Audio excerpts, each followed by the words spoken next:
Okay. Yes. Awesome. So I'm going to introduce now the names and affiliations of our esteemed panelists, and Melissa's going to put links to learn more about our panelists in the chat. So as opposed to doing bios, I'll just going to introduce names and affiliations and then give you a chance to check out their bios or their Twitter handles online. So we have John Chung-En Liu from National Taiwan University, an associate professor of sociology there joining us. We have Alice Ma, a professor of sociology at the University of Warwick, and Adrian Russell, who's the Mary Laird Wood Professor of Communication at University of Washington. And finally, we have Brittany Schaefer, a project manager at the Civic Laboratory for Environmental Action Research, CLEAR. So thank you to all of you for coming together on this issue and for being with us. And Melissa has been kind enough to put links to our panelists in the chat. And we're going to get into our guided conversation. And I'm just going to sort of kick off with a question generally of, what does the panel title, so Methods for the Climate Crisis, what does it mean to you in your own work? So give us a little bit of a sense about your research and how it connects to climate and to environmental issues.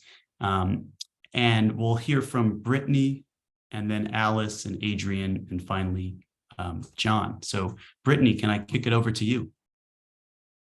Thank you so much, Dev. I'm going to start off by... Hello. I'm going to start off by just saying a little bit more about myself and the lab. So first of all, it's a pleasure to be here alongside such brilliant co-panelists to discuss such an important topic. And as you heard, my name is Brittany, my pronouns are she, her, and I'm a settler from Dish with One Spoon territory, which is presently known as Toronto. It's the ancestral homelands of the Mississaugas, the Haudenosaunee, Anishinaabe, and Wendat peoples. But I'm actually, so that's where I'm from, but I'm actually 2 hours east of there right now in Treaty 20 visiting some family. So I'm the project manager for CLEAR, which is the Civic Laboratory for Environmental Action Research. I work completely remote or digitally because the physical lab space is in St. John's on the island of Newfoundland, which is the ancestral homelands of the Mi'kmaq and Beothuk. And although I'm here, just a disclaimer, although I'm here to represent the lab, I can only speak from my own experience and I'm not always speaking on behalf of CLEAR. So what is CLEAR? It's a feminist, anti-colonial, interdisciplinary lab that is dedicated to good land relations. And we foreground these values in all of our projects, from community-based plastic pollution monitoring to our methodological projects, which is one way in which the lab addresses the colonial underpinnings of environmental and climate issues, which I would love to talk a little bit more in a bit.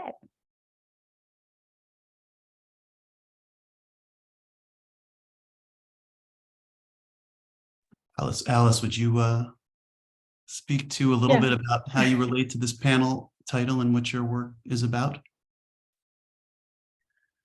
Well, thanks very much for having me here. The Methods for the Climate Crisis is, a very ambitious title, I think. And so I see this as relating to so many questions in one, what should we do about the climate crisis politically, ethically? What are the aims? How should we research the climate crisis, which may or may not support the aim of addressing the climate crisis? For example, you might be considering mitigation versus adaptation versus reparations for colonial injustices. So there's so many I guess, or holding corporations accountable, fossil fuel companies. So I think in my own research, it's very difficult to disentangle the political side, the ethics side to addressing the climate crisis from the research side.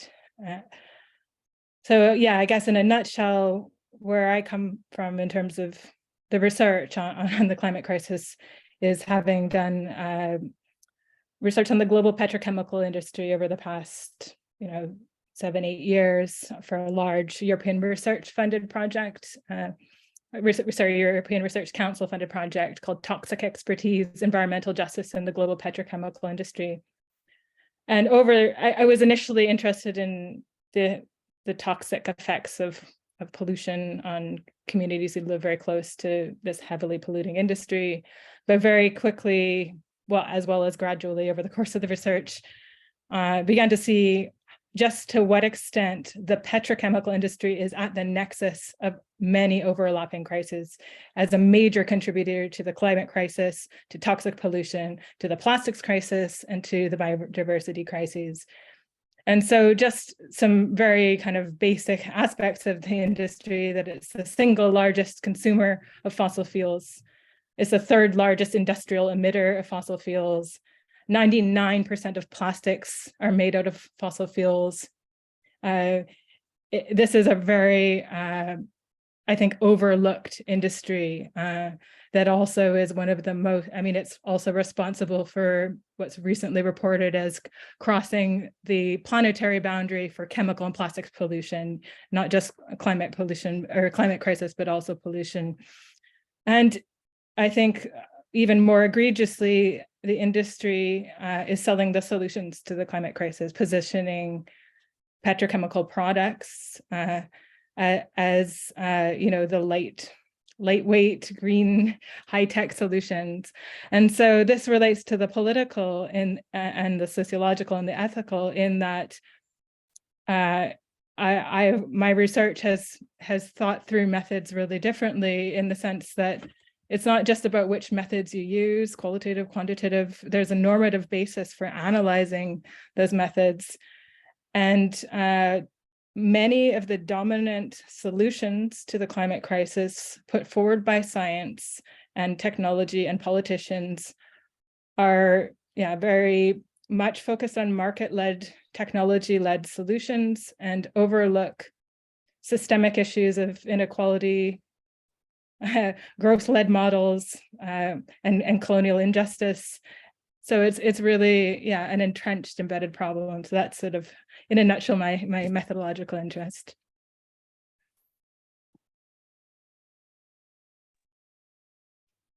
Hi, I think I'm up. Is that right?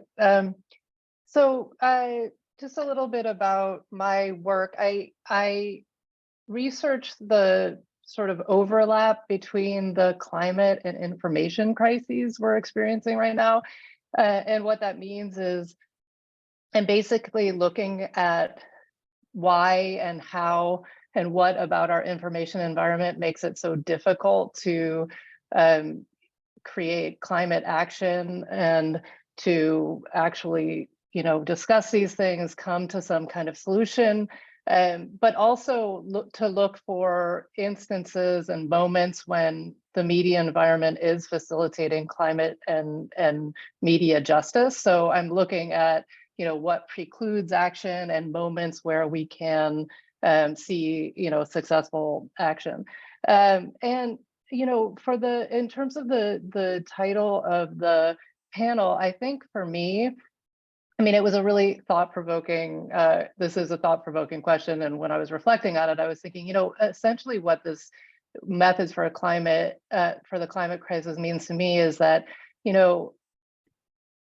is putting the questions first. So I think we're all in this moment where, these issues are so urgent that even though most of us academics are taught to answer questions that the methods you know how to use will answer, right? But I think that what has happened and what I'm trying to lead with these days as a researcher is what are the questions that need to be answered, and then what methods will get me there. So for example, in order to understand, how the climate is represented, I might do, content analysis. But if I want to understand, the infrastructural problems with, misinformation and our neoliberal platform infrastructures, I do an analysis of those infrastructures and, you know, the rhetoric of how these companies are, you know, projecting what they do versus what they're actually doing. So anyway, the point is that, you know, I think for me, the methods for the climate crisis are about figuring out what the questions to ask and then sort of tailoring the methods to be able to address those questions.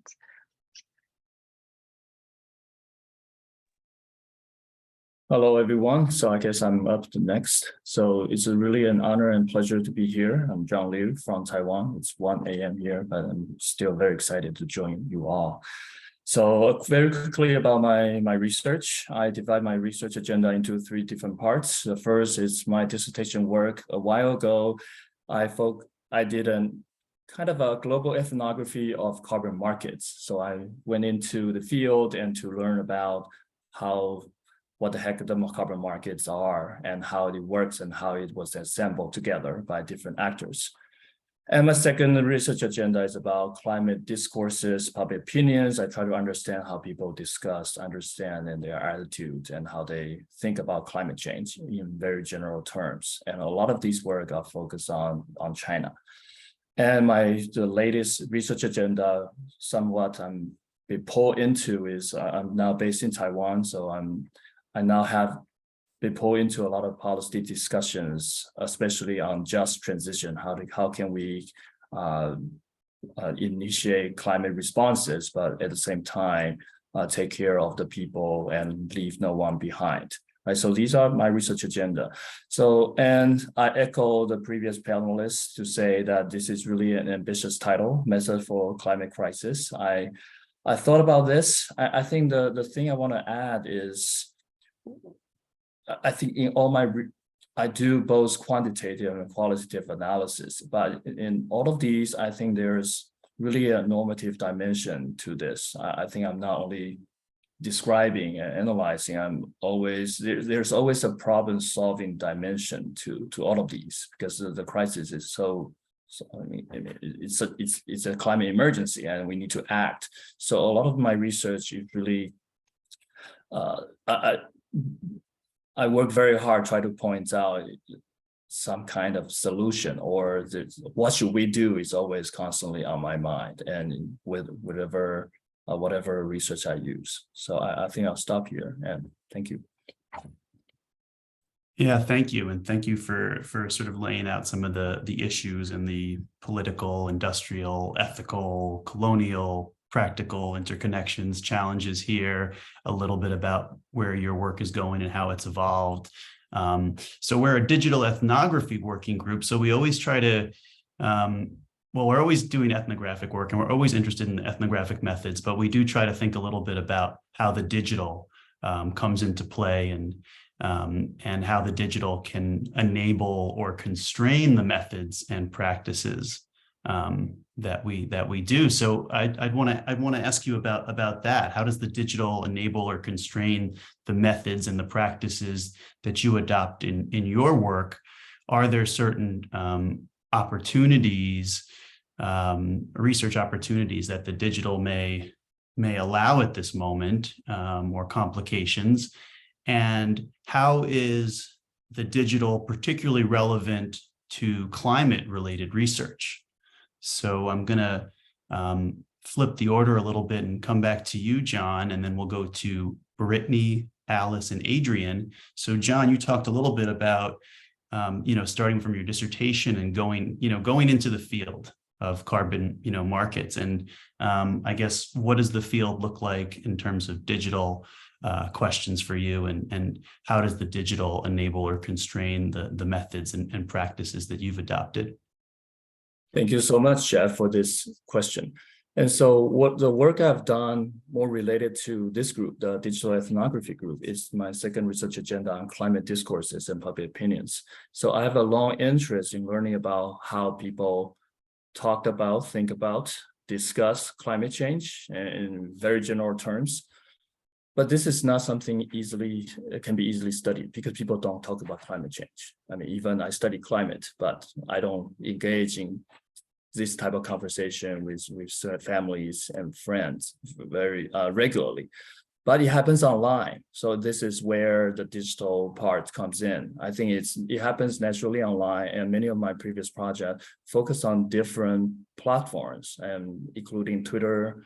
And I mentioned this research have focused heavily on China. So I've looked into, for example, the Quora equivalent, the Q&A website in China. It's called Zhihu.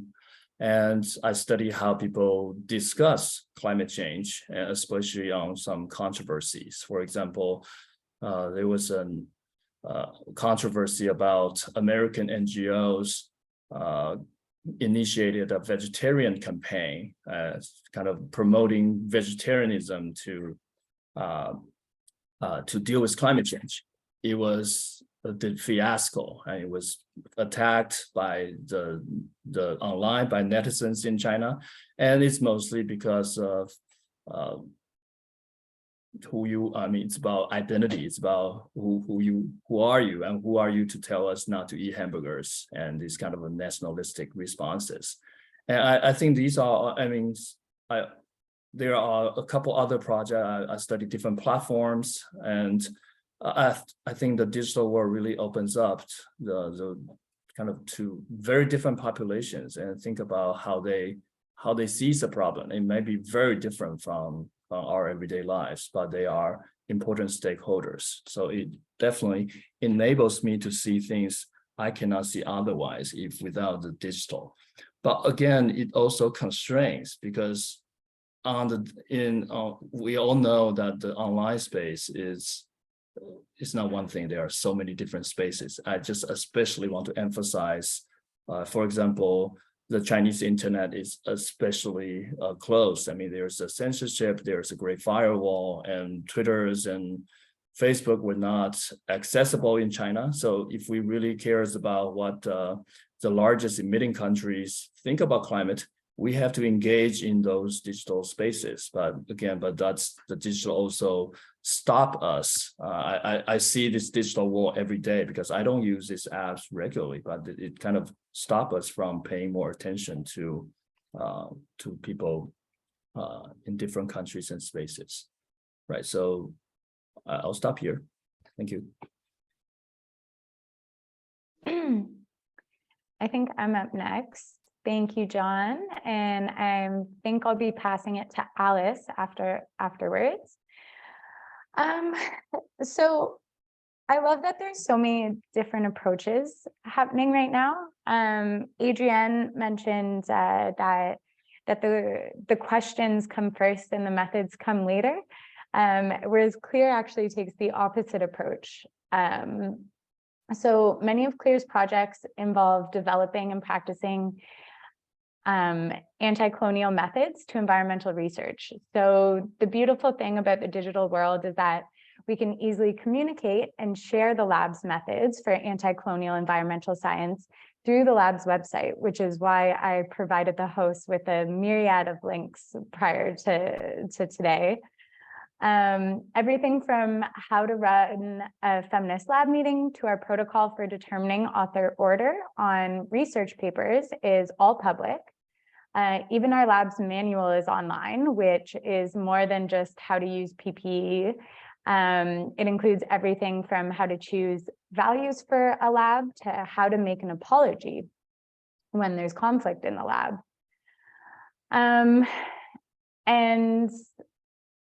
There's actually, I think I shared the link with this one as well. There's a great blog post on our website. So the lab has already explored some ways that biases permeate into the digital and how this constrains underrepresented academics and researchers. So the lab has a working group focusing on citational politics, or the politics of citations. So there's a whole series actually of excellent blog posts on the topic, but I wanted to mention one in particular. It was written by former lab manager Caitlin Hawkins alongside Rui Lee, Dr. Max Liberon, and Molly Rivers. And they wrote a blog post titled "The Researchers That Search Engines Make Invisible." And this blog post talks about how algorithms and search engines can perpetuate the undersighting of women, Indigenous peoples, Black people, people of color, queer folks, and holders of local knowledge, among others. Because these algorithms aren't neutral, they hold the same biases as the people and societies that create them.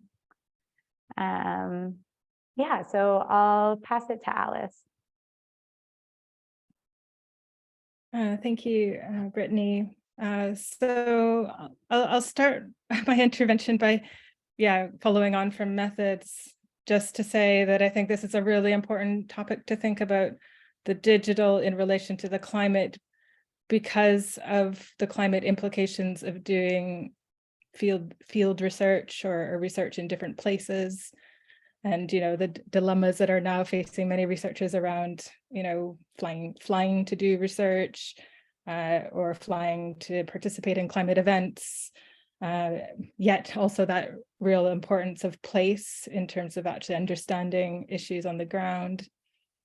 So I just throw that out there as one reason to consider the digital quite seriously. And then I'm going to talk about two aspects in which the digital relates to my own research. The first is in relation to, I guess you could say, data transparency and citizen science. So as part of the project I did on toxic expertise with a group of interdisciplinary collaborative researchers, we tracked a lot of citizen science initiatives to mainly in relation to air pollution in different parts of the world, only some in actual contexts where we could visit, and many others digitally, insofar as we looked at what kinds of citizen science groups existed in those different places, what kind of community action, and developed a collaborative mapping project in which we mapped 75 cases of petrochemical areas called the Global Petrochemical Map, and tried to bring together different insights with the aim of everybody in different places sharing knowledge, thinking about different practices of resistance, different methods of monitoring pollutants. But I think I became, to be honest, a little bit I wouldn't say disenchanted, but I was very aware of the limits of that approach, because I think the more I thought about environmental issues and the scale of the troubles, and also the importance of being in places, the more it just seemed as though giving more data or creating more maps. I mean, there's a lot of excellent work on this in many domains in terms of data sets and information that are beneficial to communities, I'm sure, but the extent to which having more information actually translates to improving practices or social justice aims, question, especially if it's data driven rather than interpretation and story driven. And so I think in the second side of it is that I've found a lot more, I guess you could say, value in relation to digital methods from an interpretive perspective as a sociologist, because in some ways that I feel that's what I have to offer, which is, it is about interpreting what we found in that global petrochemical map, like looking at what's happening in places that are not, typically seen, if you like, in a lot of the literature that is dominated in Europe and in the North America, for example, in Saudi Arabia, where there's very few strong limits to information, and triangulation with media can shed light on some of the intense labor injustices and like very different kinds of contexts in different parts of the world. I also found in my research on the petrochemical industry and corporate actors in particular that I was really questing initially to think of, I need to get a qualitative interview with a person in person, but actually there's so many YouTube videos at conferences, free videos from industry events, blogs, social media, where those industry voices are very present and ripe for analysis and critique. So I think there's a lot there in terms of what's I guess, available if you know where to look in the digital world to bring those skills of interpretation and analysis and critique. I'll leave it there.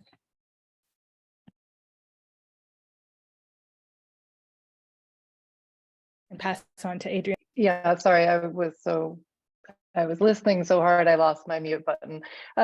So I mean, I think my answer starts with like probably what everybody's circumstances, especially during COVID, you know, the digital has really, you know, been amazing to help me stay connected with what I'm trying to do. Other researchers that are doing the same thing, getting access to people I need to interview and these sorts of things. And also cutting back on travel in general, like sort of recognizing that so much can be done, you know, without getting on a plane or getting in a car. And, you know, for me, I really see the benefits and the drawback to the digital. I think in some ways studying digital infrastructures is like a mystery story, right? Like there's all this stuff that you can see and there's all this stuff that you sort of have to piece together, guessing what the motivations are of the companies or the people, or you know how the algorithms are sorting things. But I'll talk just for a second about some of the benefits. And one thing that really comes to mind is when I'm studying, one of the things I do is study young activists and especially how they navigate online threats, how they navigate, you know, everything online. But one particular thing that, you know, came out of a lot of conversations with them was that they spend like an extreme amount of energy and time dodging, you know, attacks and criticisms and trying to keep themselves safe and protected in this online environment. And one thing that's great about studying the digital is you can sort of see different dimensions of this. So I can ask, you know, young people that I am working with or studying about specific incidents that I've seen online and that they've been involved in, but also they can, and then I can get, you know, sort of their take and their perspective on what happened, but also they can tell me things that happened. And usually they capture screenshots or they can point me to where that is actually like in existence. And I have at the front of my mind all the time, this thing that actually one of our hosts, Melissa Aronczyk, you know, writes and talks a lot about, which is this idea that like, you know, our digital footprints or the data collected actually, you know, what do they say about publics or about, you know, the people who leave them behind? And you know, I'm always trying to like run up against the question of like, okay, I think I know this thing because of something I've seen online. What does it actually mean? Or what does it actually represent about this group or this person or whatever? So that, I mean, I feel like being able to sort of cross-reference the digital with like the human interpretation of it or the human representation of it is super helpful, especially when I'm working with and trying to understand groups that don't have as much representation in, you know, like mainstream media or public discourse. So that's a positive. And I mean, I could go on, but I'll just leave it there for now. So we make sure to have time for all the great questions. Thank you. I feel like the question of scale keeps coming up and that the question you all just addressed about the digital really intersects with this problem of scale. This is just me thinking through it. Like, you know, obviously climate change, it's a multiscalar problem. And I liked, you know, so like Alice, your forthcoming book has that word in the subtitle. You know, the book is with Duke University Press, Petrochemical Planet, Multiscalar Battles of Industrial Transformation. And then I think about like, Brittany, you know, your lab's work, it's so hyper local in so many ways. And yet, of course, you're dealing with scale in other types of ways. And John, you as well, and Adrian, like the scalar problem for me sometimes is what intervenes in my thinking about climate change, because I think like it's a planetary problem. So methodologically, you know, how do you apprehend that? Do you always try to think in a planetary way, or do you think, no, conversely, I need to get really, really drilled down? For me, I mean, this is really just me sort of thinking out loud, but I sometimes get overwhelmed by the sophistication and reach and coordination of the climate counter movement. It seems like such a globally integrated antagonism toward climate research that I then think, well, I have to do the same thing on the other end. You know, I have to create this thing, and then, you know, I'm not always sure how to do that, especially with the qualitative methods that I use. Anyway, that was just a digression. I'm still trying to think through it. The question I want to ask each of you, although feel free to jump in, of course, like if you have thoughts on that topic, but the question specifically I wanted to ask you about is also related, which is more about interdisciplinarity. So we know that the natural science community has led the way in developing the knowledge base about the global climate system, but it's clear that there's a need for the social sciences, for media and communication studies, for data analytics, humanities, to address the human dimensions of climate change, because it has social and cultural and institutional inflections. And even then, again, with the scale and scope of the crisis, it doesn't feel like any one discipline would even be remotely adequate to the task. So my question for you is, how do we bring together disparate areas of study to try to apprehend this problem? And I guess, yeah, I have a second part to that question, but I've just been going on, so I think I'll hold off on the second part and just ask the question as is. And Alice, if I could start with you, that'd be great.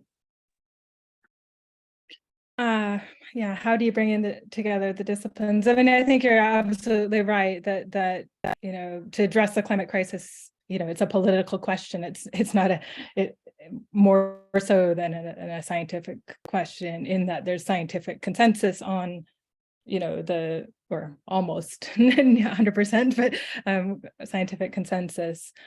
I mean, to be honest, I actually think it's less of a question of just interdisciplinary. I think all the disciplines are required, you know, political science, ecology, sociology, geography, anthropology, meaning many different social sciences, humanities. But what you alluded to before about these divided camps, I think is really what, you know, the challenge is.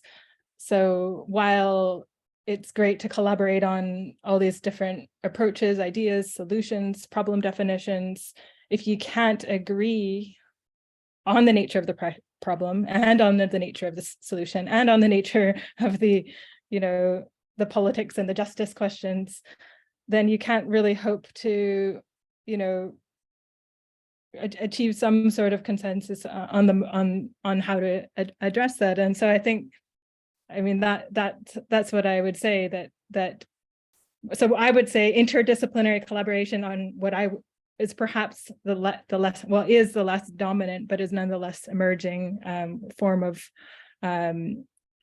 you know, research that questions the dominant ideologies of technology is going to save us all, science is going to save us all, this hubristic idea that humanity is a singular kind of constitution that you know is capable of you know just finding this technological fix or this way of getting out at the last minute. Names and addresses systemic issues of capitalism, colonialism, and extractive growth.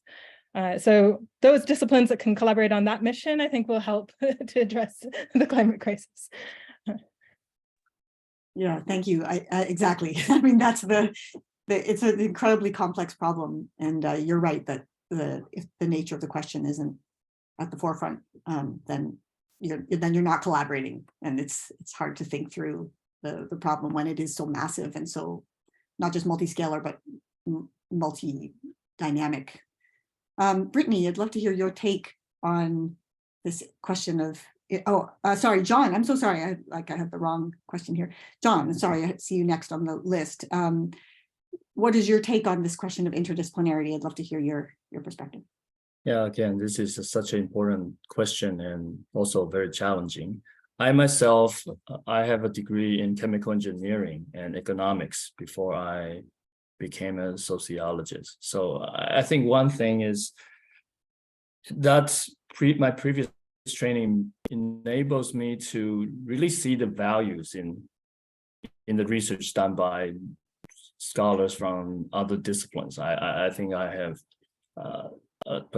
but there's no, but it's very too simple to say just we have to be open-minded and see the values. But I think that's the first step. But I think the one good news I found in the recent years is I think the climate discussion for a long time was dominated by the technological solutions and national science communities. But I think in recent years, at least in my observation, I think social sciences were really highlighted in UN reports, in many international organizations. And of course, the social science they think about might not be the type we do here, but some of we do that.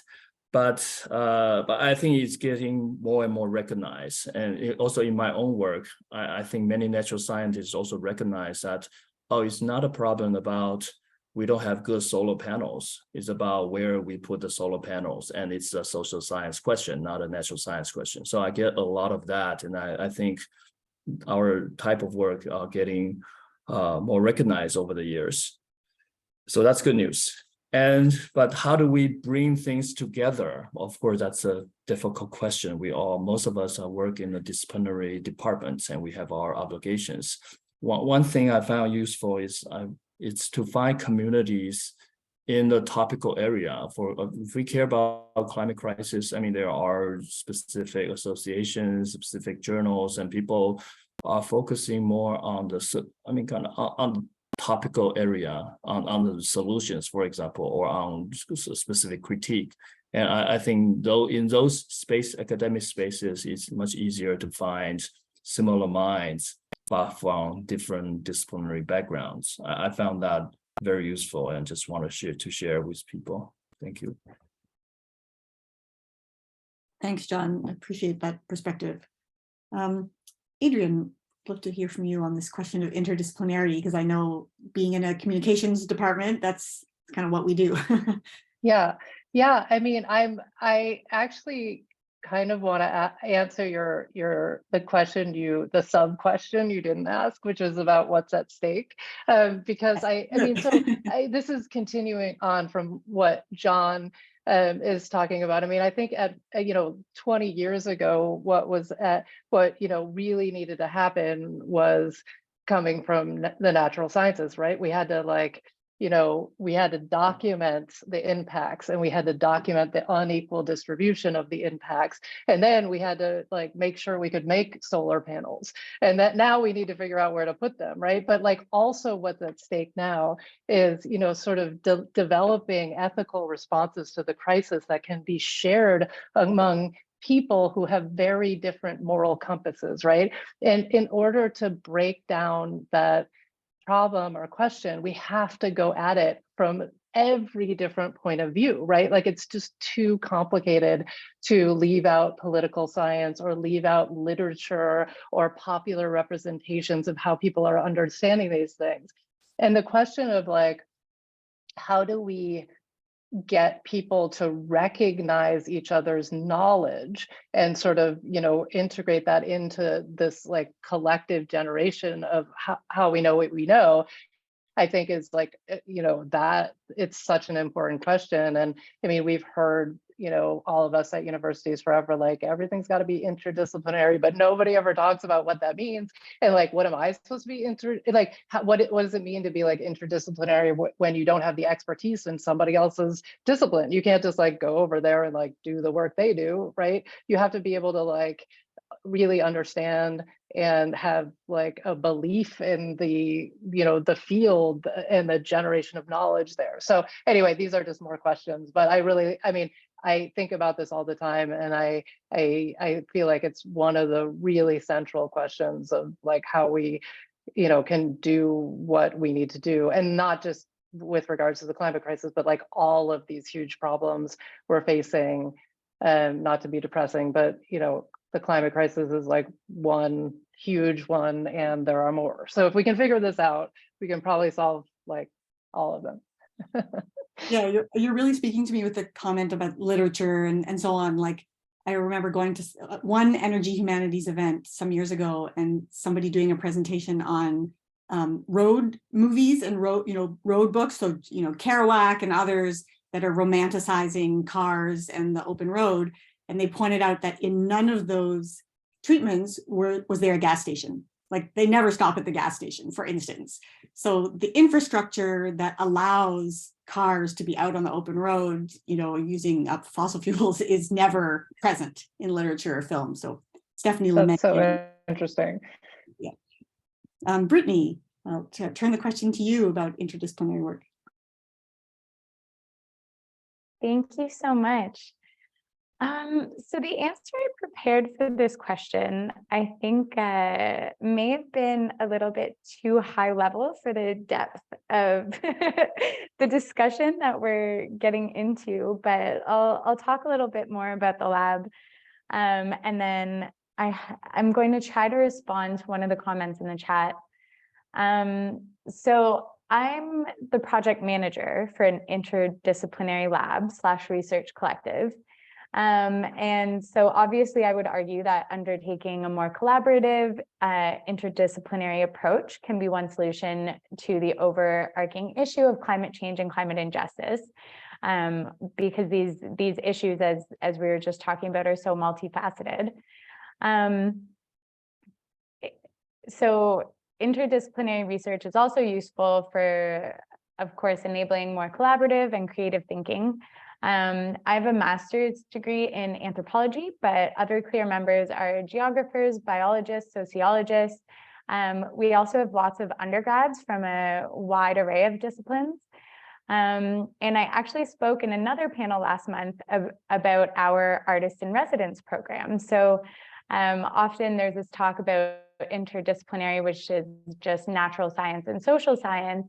But there's this whole other realm of creative, like creative visual arts and digital arts, which can be used as a method of not just science communication, but a new tool for learning and for interacting with information and with our world. So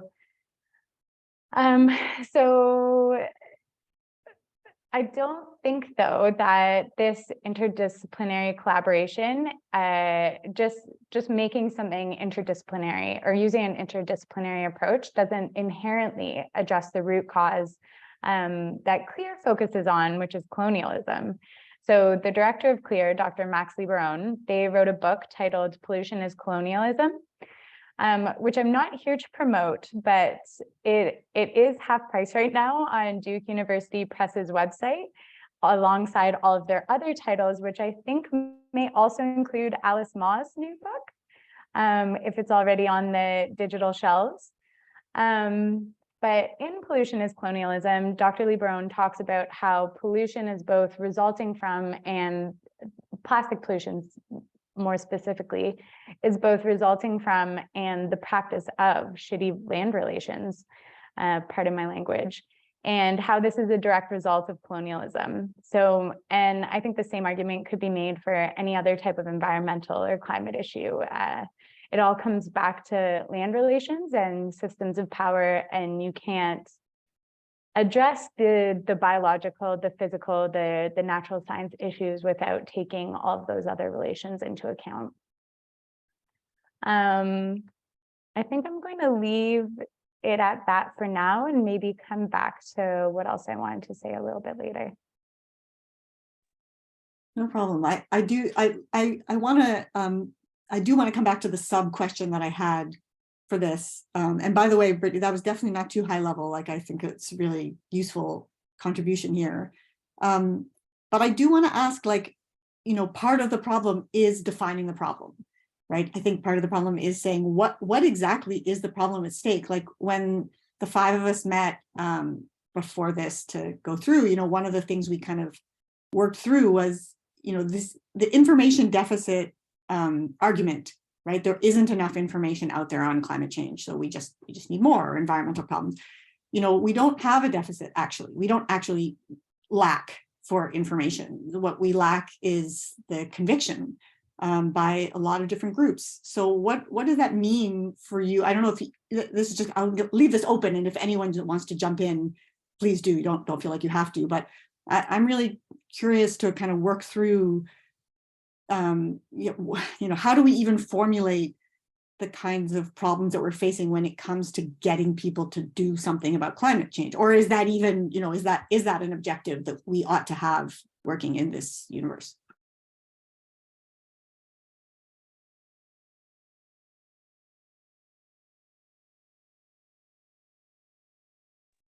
Yeah, Alex, go I ahead. could jump in if you like. Yeah. Thank you. I think, I mean, it's a great question, and it's extremely difficult to answer.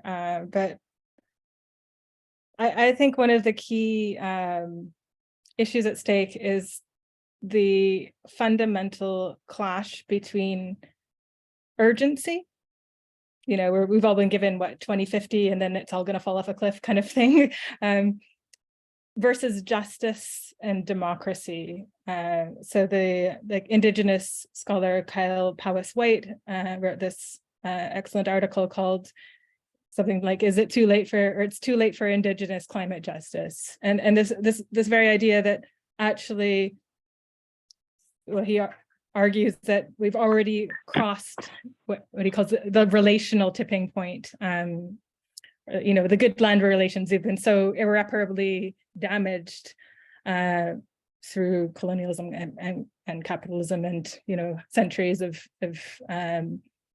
violation of Indigenous land rights, that the justice issue is just not going to be repaired at the same scale as the technological drive to solve the climate crisis by getting down to net zero, whatever that means, whether it's even possible.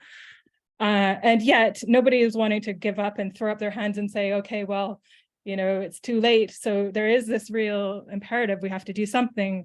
Maybe we can't, so there's contrast between the hubristic idea, we can save humanity. We can do something to, mitigate, to adapt, to, we're living through climate breakdown right now, but it's going to get worse and worse and worse. So that urgency, yet, what's at stake is the justice issue. We know that already historically that any transformation has ended up reproducing and reinforcing inequalities. And so keeping that hope that maybe it'll all change the ethics, change the values, change the inequalities is quite challenging in that context. Yeah, good points there. Does anyone else want to weigh in on that question of what is the question?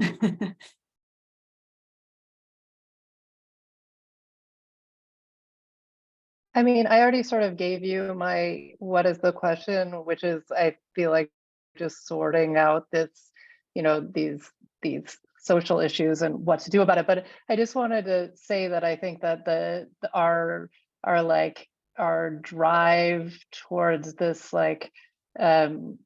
discourse of information deficit, it makes sense that we have that because we're good at that, right? Academics, scientists, journalists, they're good at getting information. If we could only just do that, if that were the problem, we'd be we'd be set.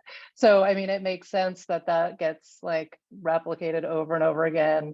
And I think that it is a question of just adding to finding other paths to addressing the problem, and insisting that it's not just us generating more research or journalists writing better stories or more stories. So yeah, good point. It's we define the problem according to what we're able to do. That's classic.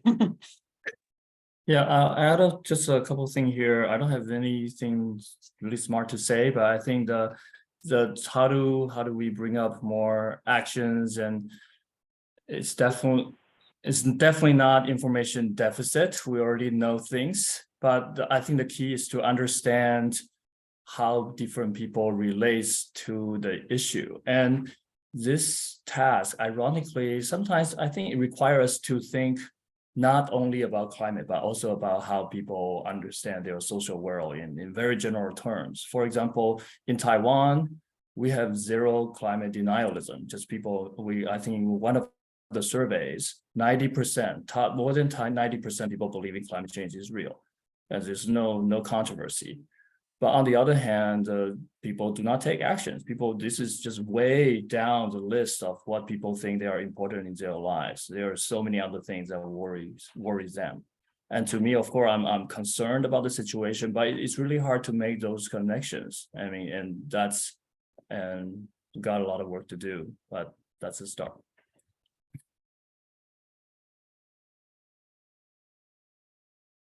Thanks, John. Jeff, I'm going to kick it back over to you then. Well, I was actually thinking maybe we could open it up a little bit at this time, just because I think our last kind of guided question was a little bit of a version of where we're kind of naturally ending, which was around sort of like what is the big issue or the biggest sort of challenge, and I think our panelists have had a lot of really fruitful things to say about that. Would anyone in the audience like to kick us off with a question? Either following up on anything that was brought up or something related specifically to methods or anything that you've been thinking about during this talk. And actually, it looks like maybe there's already one or two in the chat. So let me go. Ying-Chun, would you like to read your question? Yeah, thank you so much for this very important panel and discussions. Actually, I have a question for Dr. Liu, because you talked about Zhihu QUA website, because in my mind, from my understanding, the issue of the climate crisis is tightly concerned with science. So QUA actually in mainland China is a totally not scientific Q&A website. And the algorithm probably is easy to hijack the climate content to irrelevant issues, such as there will be lots of commercials or other very maybe opposite contents to climate change. So how do you decide to study it as a digital field, and what kind of questions you already asked or you are gonna ask? And another question is that, as NGO in mainland China have had a very challenging status quo, actually not optimistic at all in recent years, then how could these important climate issues being played out in digital groups or the fields you are studying and get people really talking about climate crisis questions so that they could be like connected to each other to take some action? Thank you so much. Thank you so much for the question. And so a little bit more about my study content. It's a content analysis of online comments. So I think I'll respond to your first sentence. It's just, you said climate is about science. And to me, I think to me, it is, yes, of course, there's a scientific dimension to it. But what I was interested in is a political dimension, because it's about how we act and how we do, what are the appropriate action and responses to take. And those are not scientific questions. So study those online platforms, give me really rich understanding of how, for example, general Chinese people, and of course, it's hard to be representative of 1.4 billion people, but at least from these online discussions, I studied Zhihu, also Douban, also Weibo, and all these platforms, give me a sense of how some of the discussions, of course, it will be a very biased snapshot on certain things, but it yields really rich insights. So that's where I start from. Yeah. So again, it's. Do you have a follow-up? Oh, no, someone else was making some background noise. And again, also on this topic, I just want to highlight, I was preparing for the answer for the original last question. It was kind of urging our community to do more research on the international dimensions. right? So a lot of our discussions and existing scholarship focus on Europe and in North America. And even we combine those two regions, the emission is at 20-something%. But I mean, US emits about 13% of global emissions, 13 or 14, but China emits more than 30%, 30. So going back to Melissa's scalar question, I think there's a lot of things are at stake, and we know much less about climate change responses in China, in India, in Indonesia, in African countries, and compared to what we know about North America and Europe. And I think that's incredibly important. And I'm kind of just using this platform to say that we definitely need more international or globally oriented research.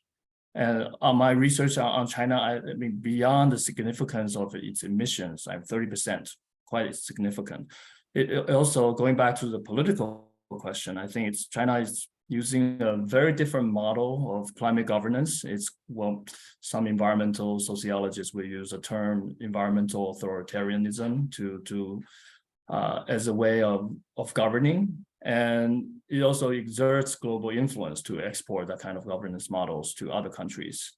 And so a lot is at stake here, right? And I don't have, of course, I won't say I have 3 good answers, but I think these are, it's definitely worth our time and energy to divert some of our attention to beyond the current scope of North America and Europe. Yeah, I'll stop here. Thank you. Young Rim, why don't you go ahead with your question for our group? Yeah, sure.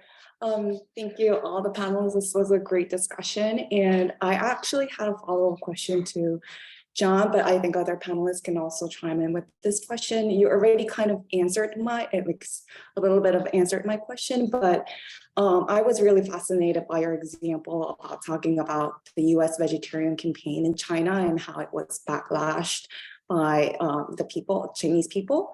And I was wondering that example kind of prompted me to ask about, like, what does the role of nationalism, does nationalism play in the global communication of environmental crisis? So especially in this heightening US-China, in this time of US-China tensions, I was wondering, like, what's the role of nationalism and nation building in when we think about the global problem of climate crisis? And this is not only a question to John, but other panelists as well.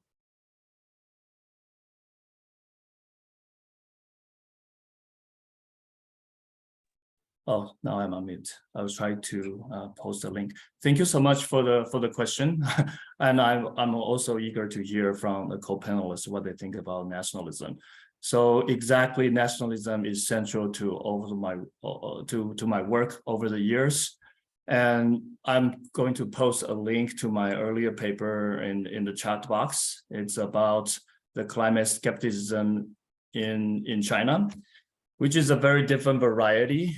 And basically, some Chinese people, I have to first to make sure it's a very minority group, a very small group of people would think climate change is a low carbon plot. It's a conspiracy that the American imperialist, that's a term they use, try to contain China. So climate change in their world is not real because it's invented by the Americans. Sounds pretty wild, but if you look at what Donald Trump said in his campaign, he said climate change is invented by the Chinese people, try to make US manufacturing non-competitive. So you see a mirror image and how our understanding of the climate issue is about our identities, it's about who we are, how we understand ourselves in the world. So and definitely your point, nationalism is very hard at the heart of those discourses. And I also, given the tension, the geopolitical tension, I expect it will manifest even stronger down the line. But I want to add one last comment. This variety of whatever we call climate skepticism, ironically, does not stop Chinese government to take action. That's quite kind of counterintuitive. Because for them, climate is about is a grand national strategy about, oh, that's the future of the economy. Renewable is it's useful no matter what, and they will go further with those things, but in a very nationalistic framework. I'll stop here. I'd love to hear from other panelists. Thank you. Yeah, Alice, please take up the nationalism question. Thank you. I wanted to follow. It's a really important question in these tumultuous times. I mean, it's difficult to think of this question without thinking about the Russian invasion of Ukraine and the relationship between states and the fossil fuel industry. I mean, I just, the changing fortunes of the fossil fuel industries in light of, the quest for energy self-sufficiency for many different states has really laid bare a lot of, the obstacles to tackling the climate crisis and scaling back fossil fuels. I mean, all the oil majors posted record profits, in the quarters following the Russian invasion of Ukraine. There were media reports of oil industry, I guess, insiders celebrating in the US and in Canada following that news. There was also renewed, nationalistic, in Canada, where I come from, celebration of, clean or just or ethical oil in the tar sands, even though it's absolutely not, but if it's not tainted by war. So I think that kind of dependence of states on fossil fuels, which are at the heart of the climate crisis. I mean, I guess that's national self-interest, and it dovetails with nationalism, but it's a really important dimension that has, I would say, fundamentally reshaped a lot of aspects of what is at stake at the moment. And some would sort of be optimistic that it's a push for more renewable energy in the longer term, but I think it's really a contested field, and it's difficult to say. Would any of our other panelists like to have a chance to respond here? Otherwise, we can go to another question from the audience. So would someone from the audience like to raise another question?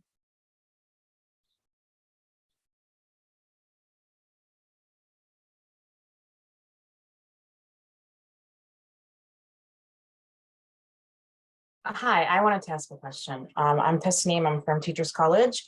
So I wanted to know, what academic communities you would recommend for a doc student or others who are interested in learning more about the intersection of the climate crisis and, colonialism and the sciences. My background is in biology, environmental studies, and science education. And my thesis topic has to do with decolonizing climate action and looking at how youth use social media to take climate action.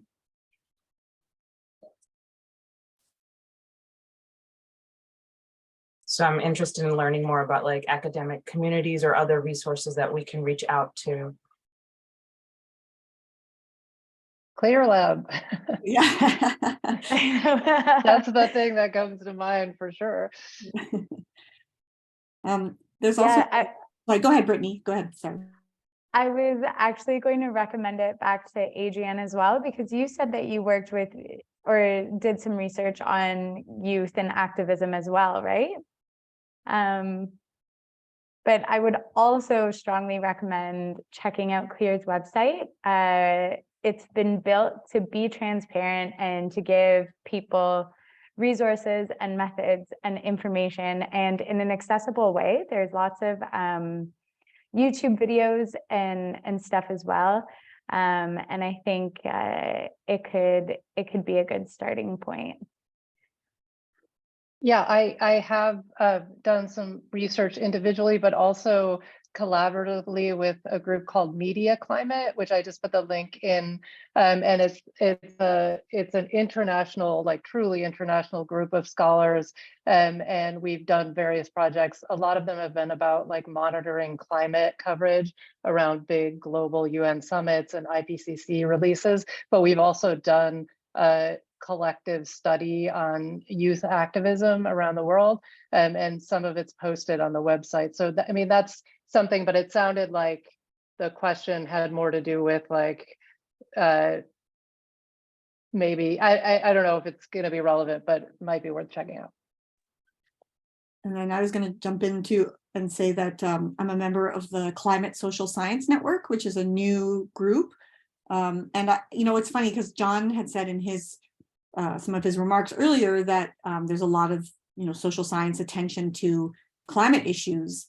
But I remember a book that came out recently that was through the American Sociological Association saying, actually, shockingly, a lot of the major, for instance, United Nations climate reports were not taking into account social scientific idea, or not enough. Anyway, so that's one reason this group got founded. It's based at Brown University in the US. And then, so they started this group and they thought, okay, we'll get together the few, climate social science researchers there are internationally. And then now it's 350 people in the last couple of years. So, it's kind of an open question, I guess, then how much work is actually being done on climate social science, but it seems to be quite a bit. And what I like about this group is it is quite international. It is more than just the Western countries thinking through some of these problems. So yeah, I'm a proponent, and they have some great research. They do white papers that are posted on the site and so on. There's also working groups that are open to people to join. So I recommend those too. I echo Melissa's points on CSSN. She posted the link before I did, and that's how I get to know her fascinating research.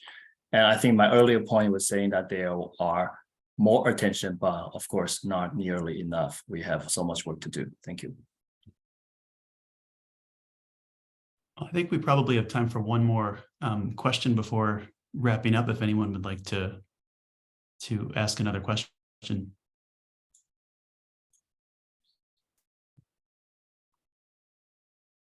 Yes, SC Reed, please. Hi, I've been trying to write my question, but it's been taking some time to write it. I am not able to focus on the wonderful answers everyone's giving. Please excuse me, I'll take some time to speak. I have esophagus and throat issues that limit my ability to speak. But my question is, what to do with assessments of climate risk? So my background is in the environmental nonprofit sector. I'm not an academic per se. And working at the national level, there were always questions of where do we work? Where do we direct our resources? And often data was used to guide these kinds of decisions, including socioeconomic data, race and income in particular, industry data. For example, they might want to know the locations of power plants. And then sometimes climate risk was used on top of that. And so like outside of issues relating to the nonprofit industrial complex, if there are already critical questions around the limitations of using socioeconomic data to approximate vulnerability and experiences of oppression within communities, now it's like, what do you do with climate risk, which can be, or which are based on climate models that are ever evolving and include multiple scenarios. So it's like, my question is like, how do you now use all these pieces of information to make decisions about how you will take action, especially if you're a well-resourced organization, like a lot of these big green nonprofits. So I guess it's like, where does risk fit into understanding community experiences of the ongoing climate emergency, especially when risk is not given, whereas income and current experiences of inequity are being lived right now. Like, how do you reconcile those things?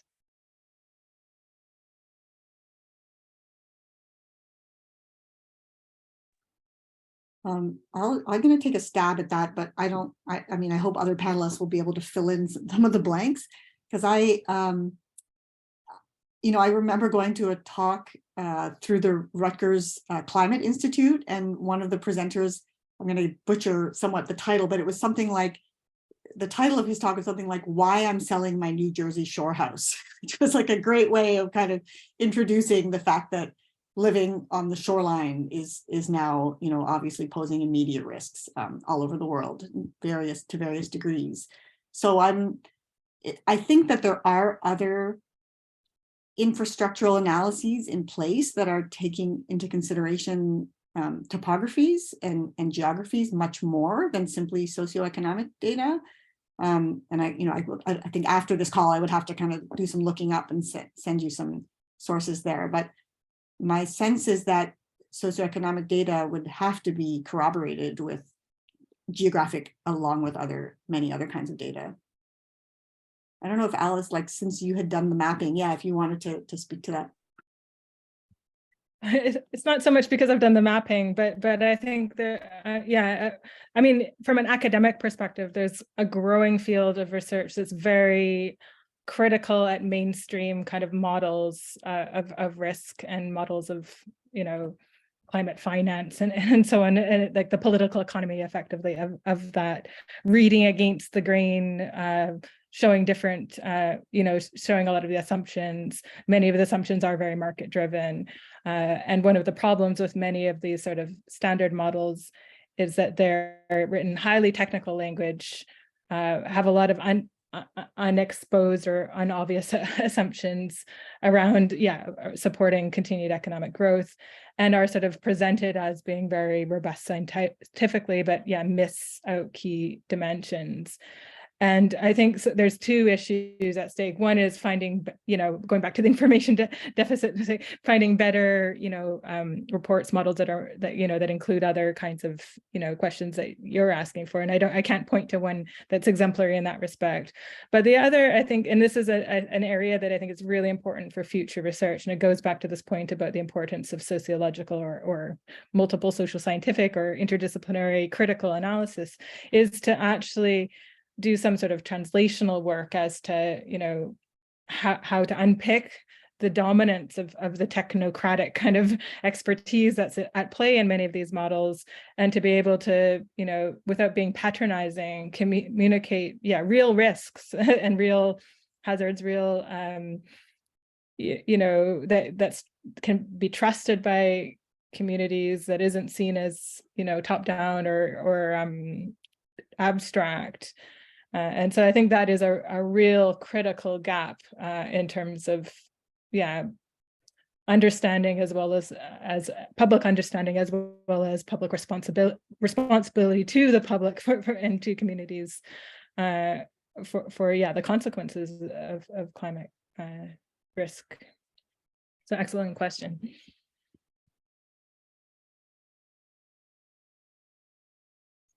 Go ahead, Brittany. Building off of what Alice was just saying, I think that one way to do that, or one way that CLEAR does it in the lab, is to actually involve the communities in answering these questions and in asking the questions. And so in addition to having a peer review process, CLEAR actually does a community review process before they publish papers. So what that looks like is lab members will go back to the communities and they'll be like, these are the questions you asked. These are the answers we found. What do you think? Should we publish it? Are there any points that you would like to emphasize? Any points that you don't want to share? And so it's it gives the actual communities that we're partnered with an opportunity to have some say in in the information and to involve them in the process so that it's not so top down. That's a great answer. Yeah, that kind of community participation or community-led action research is it's so inspiring. I mean, that kind of thing where you're really working interactively with the people whose lives stand to be most affected, because of course, who would know better than they what problems they're facing and how to then devising methods to work with them seems really not just organic, but necessary in some contexts. Well, I think we should take this as an opportunity to kind of wrap up with one another and to really thank our panelists for their insights and perspectives and for their generosity with sharing resources. And I hope this is the beginning of the impact of this event, and that you have a lot of things to look up now and follow up on and read and discuss. And so thank you. And thank you to the audience for asking questions, for sharing resources in the chat as well. I love that interactive aspect of these events. Special thank you to our graduate administrator, Holly Avella, for putting together the Eventbrite and managing this event and getting folks together. We'll be doing our next and last event of the fall semester with Julia Tacona, who's going to talk about her book, Left to Our Own Devices, and the ethnographic interviews that she did with low-wage and high-wage workers. And that will be on Friday, November 11th at the same time, 1 to 2:30 Eastern Standard Time. We'll do it again on Zoom. There'll be some more details on that to come. This is our website here in the chat, and we have a public events page and also an opportunity to join our mailing list there. And this video from today will go up on our YouTube as well. And I think that address was shared before, so we can kind of keep all of this going and keep the momentum going with all of you. And yeah, and thanks for joining me for my birthday. So I'll see you guys later. And thank you to our panelists. We really appreciate it. Yeah, thank you so much, everyone, for being here. Really, really appreciate your time. Thanks to our community for turning up on a Friday afternoon to hear these very important conversations, as far as I'm concerned. And I think as far as we all are concerned, the planetary crisis is amongst us. So thanks, everyone. And we'll hope to see you soon. Bye. Thanks so much. Thank you. Thank you. Thank you, everyone. Have a wonderful afternoon. Thanks, You Brittany. too. Thank you. And thank you so much for being with us. It was so great to have you. Really fantastic. Appreciate you organizing everything. Thank you. Sure. Thank you. Please give my regards to Max. Yeah, and I'm so glad that you were able to join us and talk about CLEAR. I'm such a huge fan. That's fantastic. They were so delighted to hear from you. CLEAR is very overwhelmed with media